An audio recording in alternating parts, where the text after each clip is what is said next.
Hello everyone, কেমন আছো তোমরা সবাই? আজকে তোমাদের সাথে একটা পার্টি মেকআপ লুক শেয়ার করব। তোমরা যারা বিয়েবাড়ি যাচ্ছ তো তারা যদি এরকমভাবে সাজতে চাও তো ভিডিওটা শেষ অবধি অবশ্যই দেখো। আর ভিডিওটি ভালো লাগলে অবশ্যই ভিডিওতে লাইক করো, কমেন্ট করো, শেয়ার করো এবং সাবস্ক্রাইব করে পাশে থেকো। তো চলো আজকে তোমাদের সাথে একটা মেকআপ টিউটোরিয়াল শেয়ার করি। আজকের মেকআপ টিউটোরিয়ালটাতে আমি কোনো রকম প্রোডাক্ট ডিটেলস তোমাদেরকে বলবো না। এর একটা কারণ হচ্ছে, তোমরা অনেকেই জিজ্ঞেস করো যে আপনি যেটা ইউজ করছেন আমাদেরকে কি সেটাই ইউজ করতে হবে? না, এরকম কোনো বাধ্যবাধকতা নেই যে আমি যেটা ইউজ করছি তোমাদেরকেও সেটাই করতে হবে। তোমরা জাস্ট স্টেপগুলো ফলো করবে। যেরকম অ্যাট ফার্স্ট তোমরা স্কিন প্রিপারেশন করবে, স্কিনে প্রথম ডাস্টটাকে ক্লিন করবে, সেক্ষেত্রে তোমরা ফেস ওয়াশও করতে পারো বা ওয়েট ওয়াইপসও ইউজ করতে পারো। টোনারটা মাস্ট, তোমরা যে কোনো টোনার নিজেদের বাজেট অনুযায়ী, নিজেদের স্কিন অনুযায়ী চুজ করতে পারো। এরপর ময়শ্চারাইজার, প্রাইমার, এইগুলো স্টেপ ওয়াইজ তোমাদেরকে করতে হবে। তার মানে এই নয় যে আমি যত টাকা দামের প্রোডাক্ট ইউজ করছি তোমাদেরকেও তত টাকা দামের প্রোডাক্ট ইউজ করতে হবে। তো এখানে আমি তার স্কিনটাকে কারেক্ট করে নিচ্ছি। স্কিন কারেক্টারটাও মাস্ট, কারণ আমাদের স্কিনে অনেক আনইভেন টোন থাকে, যেগুলো কারেক্ট না করলে মেকআপ করার পর মুখটা কালো হয়ে যায়। তোমাদের অনেকেরই প্রশ্ন থাকে যে মেকআপ করার পরে মুখ কালো লাগছে, কারণ তোমরা তোমাদের স্কিনে থাকা প্রবলেমগুলো ঠিকঠাকভাবে হাইড করতে পারোনি, যার জন্য তোমাদের স্কিনটা কালো লাগছে। তো তার জন্য বলি, তোমাদেরকে ডার্ক শ্যাডো নিয়ে বা নিজেদের কালার থেকে একটু ডার্ক শ্যাড নিয়ে, যে কোনো কনসিলার নিয়ে তোমাদেরকে ভালোভাবে ফেসের মধ্যে ব্লেন্ড করে নিতে হবে। তাহলে কি হবে, তোমাদের যে সমস্ত ইমপারফেকশনগুলো থাকছে ওগুলো ক্লিয়ার হয়ে যাবে। তো যথারীতি আমি এই স্টেপ অনুযায়ী এগোচ্ছি, দেখতে থাকো। এরপর আমি বেস করে নিব। তোমরা সবসময় বেসটা নিজেদের স্কিন টোনের মাপেই রাখতে চেষ্টা করবে। আমার যে ক্লায়েন্ট উনি কিন্তু তার স্কিন টোন ওয়াইজই মেকআপটা চেয়েছিলেন, তাই আমি এখানে কোনো রকম মেকআপটাকে পপ আপ করিনি। কিন্তু তোমার যদি মনে হয় স্কিন টোন থেকে একটু বেশি ফেয়ার করবে, তাহলে সেটা শুধুমাত্র ওয়ান টোনই ফেয়ার করতে যেও। 2 টোন 3 টোন ফেয়ার মেকআপ কিন্তু করো না, ওটা দেখতে মোটেও ভালো লাগে না। হাতে একরকম, মুখে একরকম, ওটা কি দেখতে ভালো লাগে তোমরা বলো? তাই আমাদেরকে সবসময় স্কিন টোন ওয়াইজ মেকআপ করতে হবে। এখানে আমি ডাইরেক্টলি ফাউন্ডেশন ইউজ করে নিয়েছি।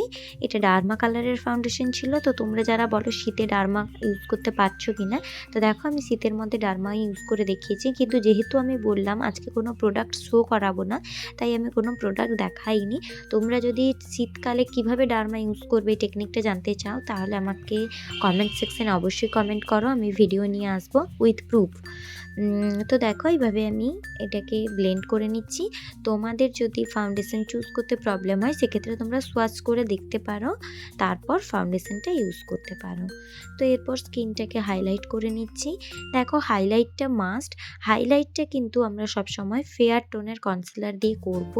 এটা ফেয়ার টোনের কনসিলার দিয়ে করলে আমাদের ফেসের শেপটা বোঝা যায়, তাই তোমরাও ফেয়ার টোনের কনসিলার দিয়ে হাইলাইটটা করে নেবে।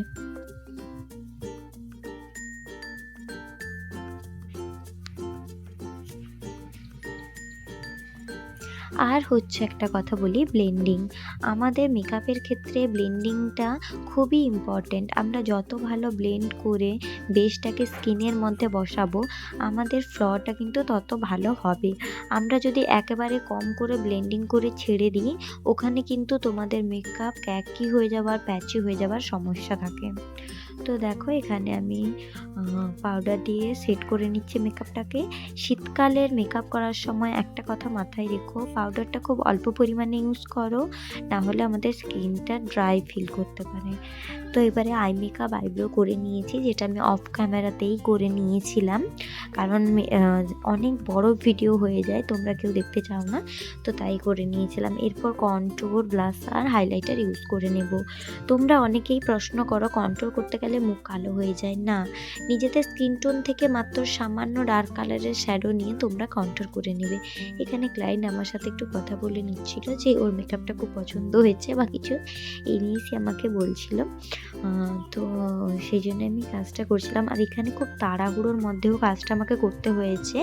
এই মেকআপটা আমি মাত্র 35 মিনিটে কমপ্লিট করেছিলাম, কারণ ওরও ভীষণ তাড়া ছিল। এই যে দেখছো না, ও ফোনে কথা বলছে, ওর ফোন আসছিল, ওর যাওয়ার ছিল, আর টাইমটাও কম ছিল।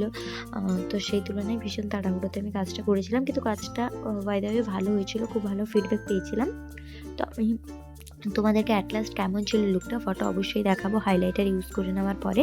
তো এতটুকুই ছিল তোমাদের আজকের ভিডিওর ইনফরমেশন। অবশ্যই জানিও এরকম ইনফরমেটিভ ভিডিও দেখতে তোমাদের কেমন লাগছে। তোমাদের সাথে বিভিন্ন ধরনের নলেজ শেয়ার করতে তো আমার খুবই ভালো লাগে, কিন্তু তোমরা তার জন্য আমাকে একটু সাপোর্ট করো। তোমাদের সাপোর্ট পেলে অবশ্যই আমরা আরও এগিয়ে যাওয়ার সাহস পাবো, আরও নতুন নতুন ভালো ভালো ভিডিও নিয়ে আসার সাহস পাবো। কেউ বাজে কমেন্ট করো না প্লিজ, কারণ পুরো মেকআপটা ক্লায়েন্টের ডিমান্ড অনুযায়ী হয়, সবার টেস্ট সমান হয় না, সবাই সমানভাবে মেকআপ পছন্দ করে না। তো তাই তোমরা প্লিজ একজনের মেকআপ দেখে সম্পূর্ণ কারোর মেকআপকে বিচার করো না। তো কেমন লাগলো লুকটি অবশ্যই কমেন্ট সেকশনে জানিও।